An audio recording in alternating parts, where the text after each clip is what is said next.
Guys, আমি আজকে গোবিন্দভোগ চালের পায়েস রান্না করে দেখাবো। এদের 100 গ্রাম গোবিন্দভোগ চাল নিয়েছি, এখানে চিনি নিয়েছি আন্দাজ মতো, আর এখানে কাজু কিশমিশ নিয়েছি, কিছুটা জলে ভিজিয়ে রেখেছি। এবার আমি চালটাকে জলের মধ্যে কিছুটা ভিজিয়ে দেবো।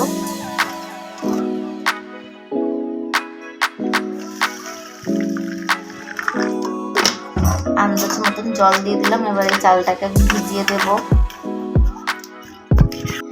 এই দেখুন গাইস, আমি জলটা দিয়ে দিয়েছি। এবার এই জলটা দিয়ে আমি চালটা কিছুক্ষণ 10 মিনিট ভিজতে দেবো। ভিজে নিই, তারপরে 10 মিনিট পর আপনাদের সাথে দেখা হবে।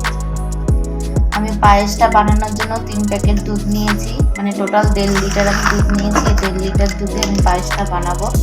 এখন আমি হাঁড়িতে ঢেলে নেবো দুধগুলো।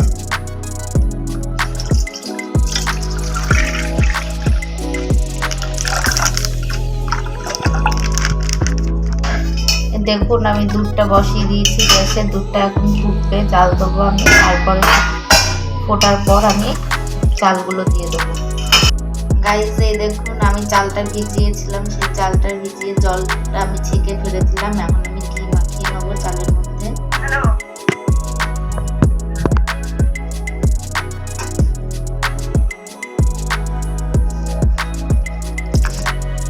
আমার চালের মধ্যে ঘিটা মাখানো হয়ে গেছে। এই ঘিটা মাখালাম কারণ যাতে পায়েসের মধ্যে দিয়ে ভালো সুন্দর একটা স্মেল বেরোয়, সেই জন্যে এই ঘিটা আমি মাখিয়ে নিলাম। এইদিকে দেখুন বন্ধুরা, আমার দুধটা ফুটে গেছে। চালগুলো ঘি মাখানো যে চালগুলো আছে সেই চালগুলো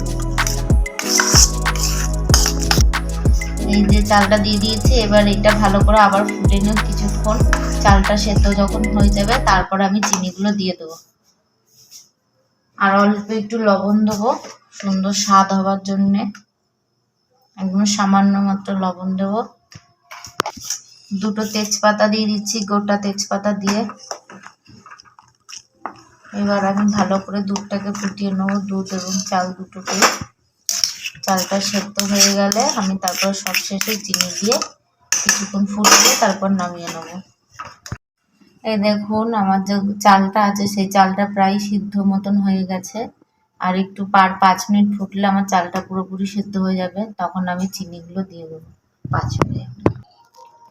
গাইস দেখুন আমার চালটা পুরোপুরি সেদ্ধ হয়ে গেছে। পায়েস বানানোর জন্য যতটুকু প্রয়োজন চালটা সেদ্ধ করা, ততটুকু হয়ে গেছে চাল সেদ্ধ। এবার আমি আন্দাজ মতন চিনিটা দিয়ে দেবো।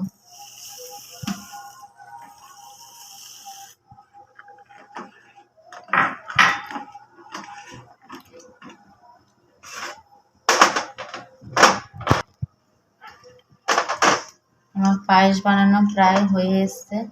এবার যে কাজু আর কিশমিশ, বাদাম কিশমিশটা যে আমি ভিজিয়ে রেখেছিলাম জলে, সেগুলো আমি এখন দিয়ে দিলাম।